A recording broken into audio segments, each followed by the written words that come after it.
Hi again. So in your week 6 module, I did give you links to a couple of pages on the musictheory.net website, which is really just basic music fundamentals, beginning theory material that I thought might help you. But I just wanted to also explain it myself in case it wasn't really complete or comprehensive. So what I want to talk about is accidentals.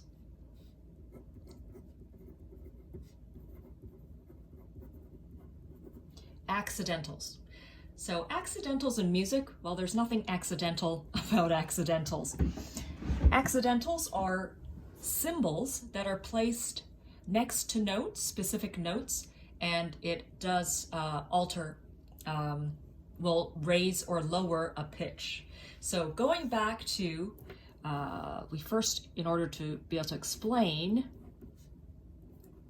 accidentals, whoops, there we go. We are going to need to, I want to make sure everyone understands half and whole steps. Okay, so let me just get this phone. I'm recording on my phone this time. Just explain to you half steps and whole steps. So here, let me find C for you. Okay, not that it really matters, but from any white key, to find a half step is to go to the closest note adjacent. So above C would be this note, that is a half step. And if I go below, notice on this side, the half step below C is a white key. And again, the half step above is a black key. So it doesn't really matter the combination. Half steps could actually be white to black, or black to white, or sometimes white to white. You're always going to find half steps between adjacent white keys whenever there are the gaps in the black key groupings, right? Because you have a 3 black key grouping, and then there's a gap, and then there's a 2 black key grouping. So those are half steps. So whole steps are made up of 2 half steps. So if I go from C, there's 1 half step. From this note, this is another half step. So this is a whole step. Whole steps you can always tell because there's always 1 key not played in between. That's a whole step. That's a whole step, isn't it? Because there is 1 white key in between. It doesn't really matter what color it is. So notice a whole step could be a white to white combo. It could be a black to black combo. Also, from here, if this is E, where is a whole step above E? It's going to take me here because in between, there's only 1 key in between, right? And then conversely, if I start from this black key, the whole step above is here. So notice a whole step could be any color combination. It could be white to white, black to black, black to white, or white to black. So you can't tell what kind of step you have based on the color of the 2 keys. You just have to see if they're right next to each other. Remember, these are half steps. Or if they're whole steps, you will always see 1 key in between.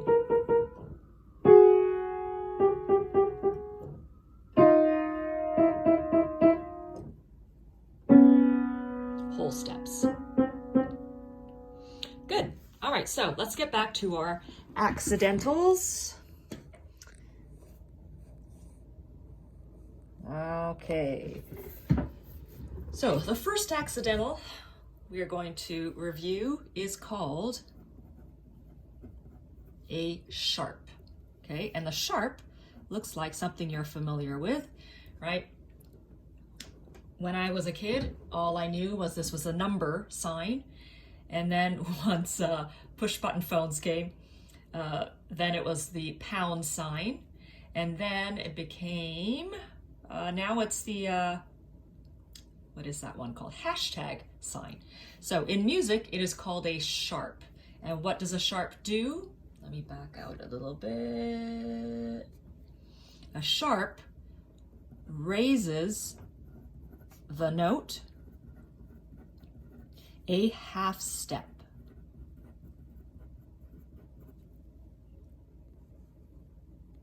Okay, so sharp raises the note a half step. Conversely, you have, oops, I drew that first. This is a flat, okay, and that's the opposite of A sharp. So instead of raising it, it lowers the note a half step.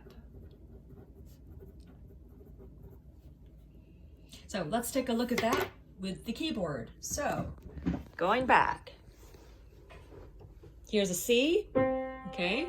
If I add a sharp to the C, I need to raise it a half step. Remember, when you raise or go up, you will go to the right on the keyboard. So this is called C sharp, okay? Because there's a C and I need to raise it a half step and it takes me to here. If I ask you, if you're at a keyboard, can you find F sharp? Try to find F sharp. So your first goal is to find your F, and then you need to go to the right to the next key, F sharp. Okay, how about A sharp? Where is A sharp? Hopefully you had this key, the third of the 3 black keys, because there is A and you need to go up a half step. All right, here's a tricky one. Where is E sharp? E sharp. Okay, here's C, D, E, and notice here there is no black key to the right, so this is going to be E sharp. So what's confusing is you've got all your white keys laid out side by side and they all look equidistant from each other, right? However, this is a whole step, while these 2 white keys is a half step. So the difference is if there's a black key in between or not. So flats are just the opposite. Once you find the white key, you need to go down to the left a half step. So everybody, where is G flat? G flat. So there is your G. Flat would take me here. How about C flat? C flat. Here is C flat. There is no black key, so you just go to the next white key. This is called C flat. Now notice, if you haven't already, this C flat, some of you might say, well, why isn't it just called B? Well, sometimes it is called B. In other times, it has to be called a C flat. So before we talk about that,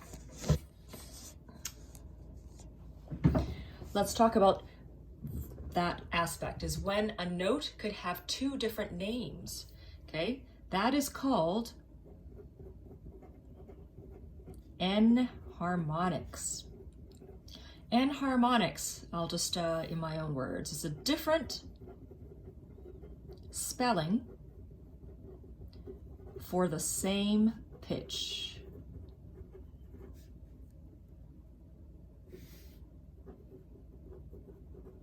Okay, different spelling for the same pitch. Let's take a look at some enharmonics. So if I play this note, what are the enharmonics for this note? So in order to figure out what pitch name this is, you got to find the closest white key to it. So you might think here, so what note is this? This is G.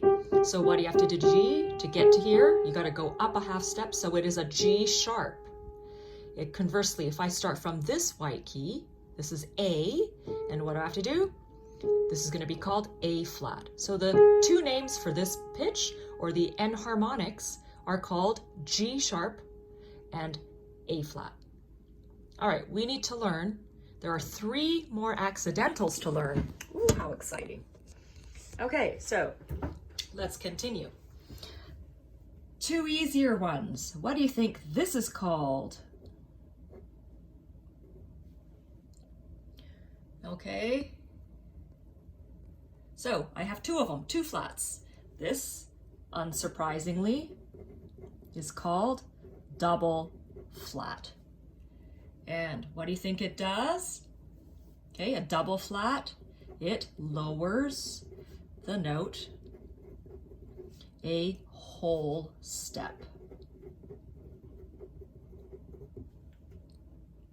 So there is a double sharp, but here's the weird thing. I guess someone thought that it was too much work to have to draw a sharp twice. That's 8 lines you gotta draw. So the double sharp actually gets replaced by this symbol. It's just an X. Just an X, okay? That is a double sharp. So I won't write it down, but I think you could figure out what a double sharp does, right? It raises the note a whole step.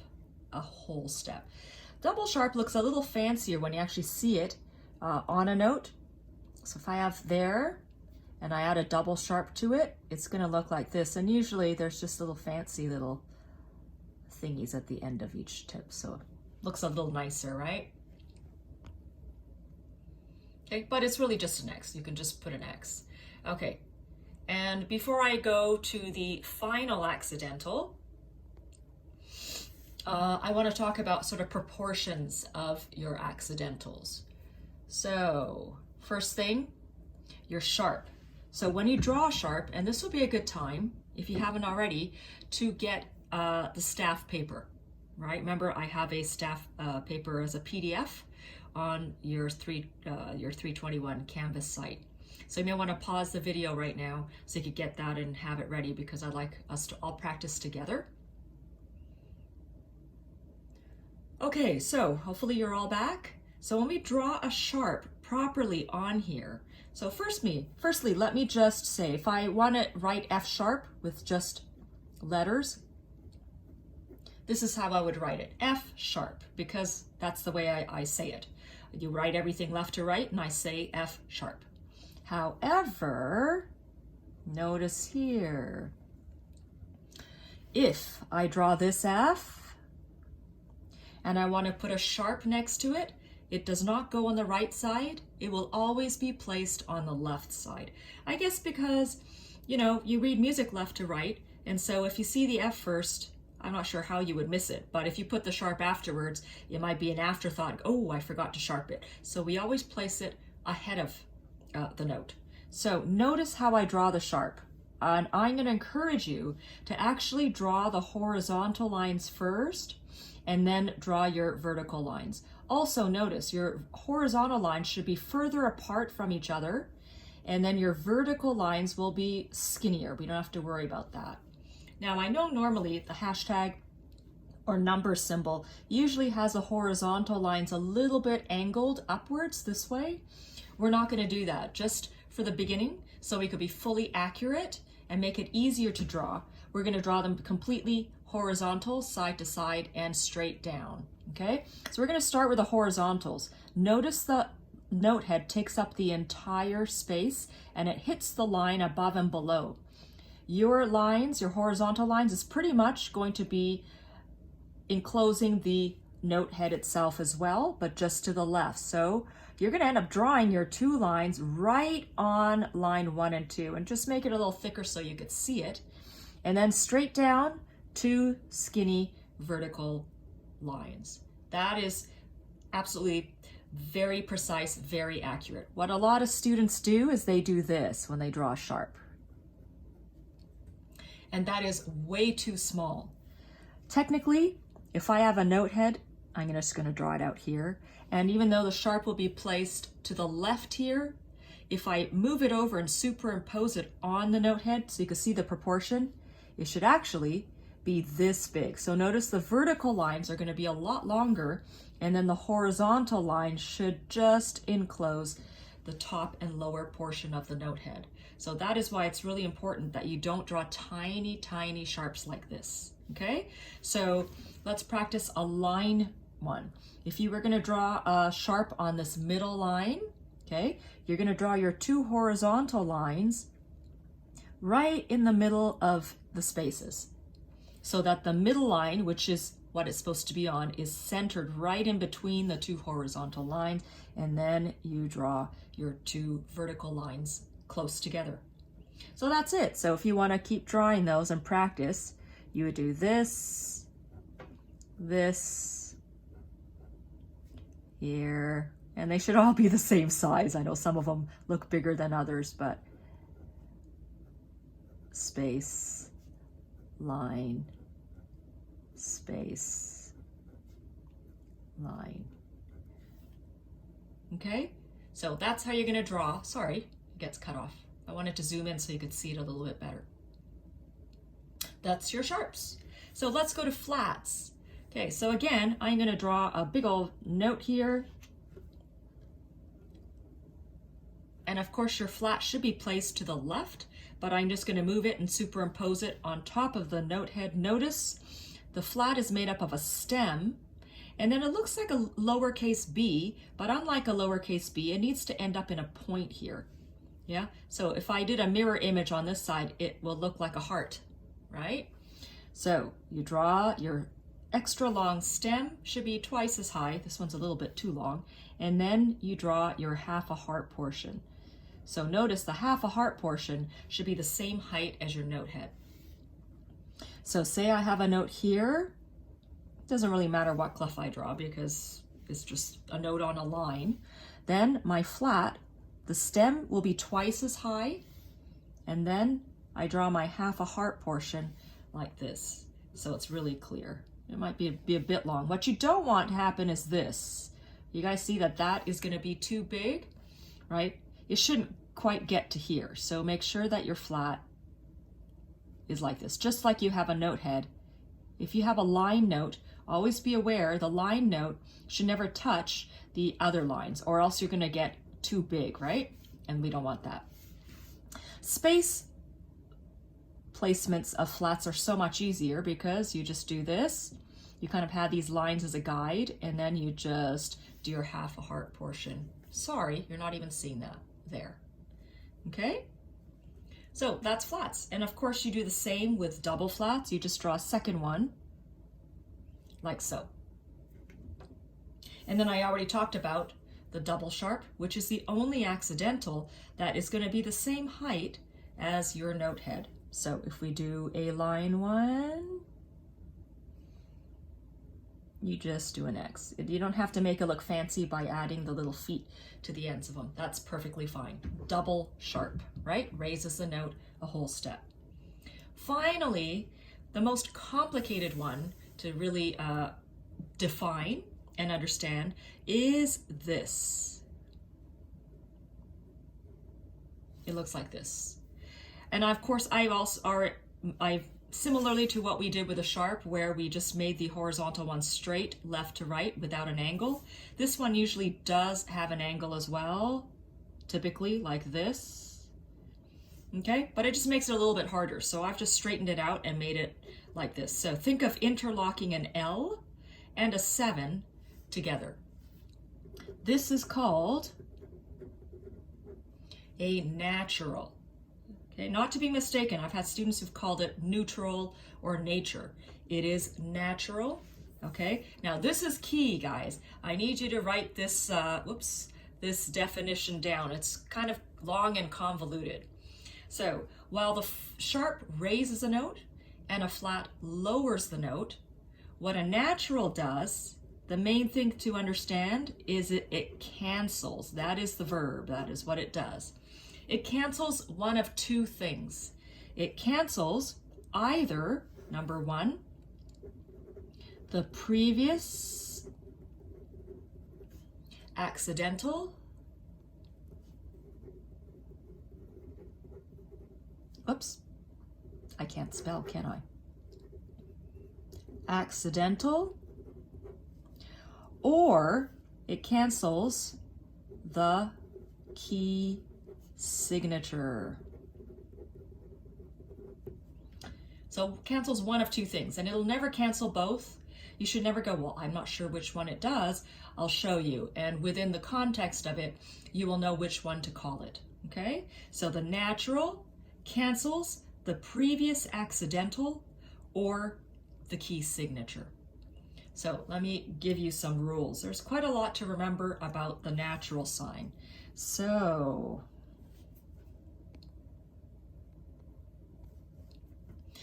let me draw some music.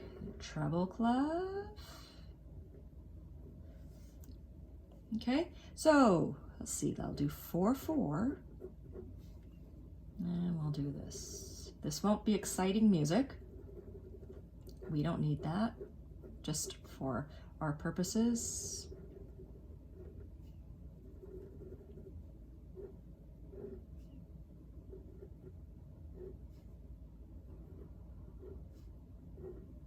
Let's do this much, okay? So if you notice, this is all F's down here, right? It's the F above middle C. And this is the F that you will learn or have already learned for one of your new pieces for your midterm, which is minuetto. This is high F.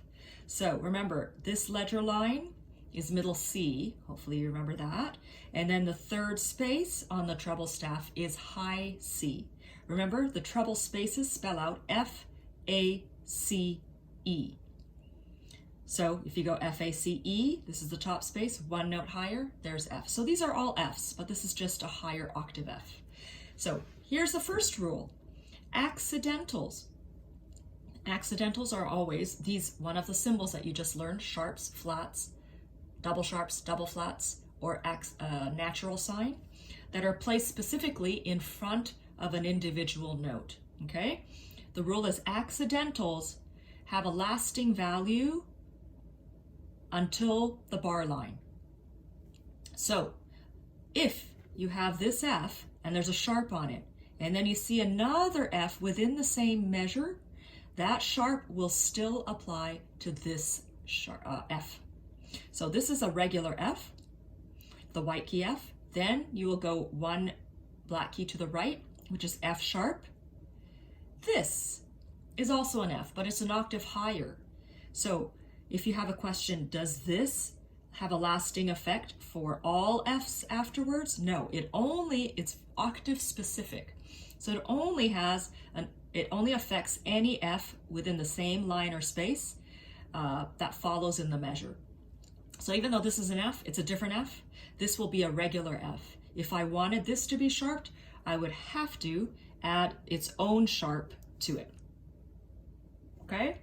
So that's an F sharp. Once you get bar line, you are back to the default when you start the next measure. So this is back to a regular F. If I need this to be sharped, I will have to add on another sharp again, like this. Okay?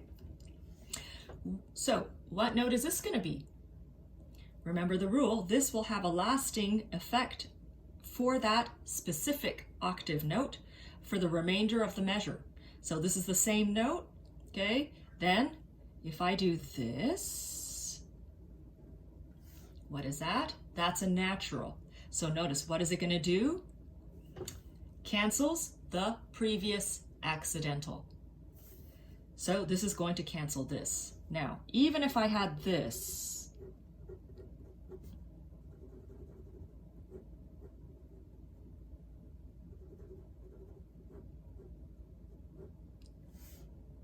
oops, there we go. So this is an F sharp. This is a totally different note and it has a flat on it. This is an F, so there's a natural, right? It says to cancel the previous accidental. Now that's a little bit too generic, as it isn't specific enough, but it's hopefully that you have the understanding that it'll cancel the previous accidental on the same line or space note. So this doesn't cancel this one because they're two different notes. It will cancel this sharp. So this will be played as an F sharp. You will play an F A flat, and then this is a white key F. If I have this, let's change. If I do this,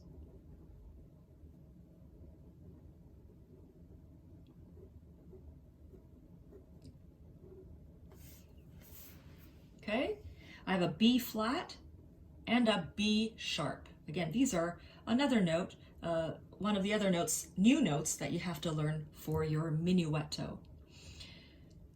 So some students ask, okay, this, you're going to play a B, but you're going to go a half step lower. And then this is a B and is a half step higher. You don't piggyback off the previous accidental. So meaning that this sharp isn't going to be raising the flat. Okay, so if you play B flat and B sharp, this is just a standalone accidental. So, sorry, I'm going to move over to the keyboard, B flat and B sharp.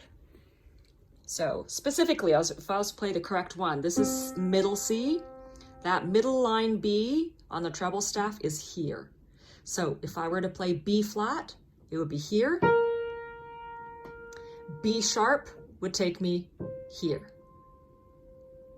And then if I had a B natural, that's the only time I would go back and cancel accidental.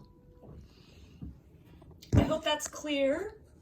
Hopefully that's definitely more detail than you had in those musictheory.net little tutorials. I think that's all I wanted to talk about for now. So thanks, guys. See you in the next lecture.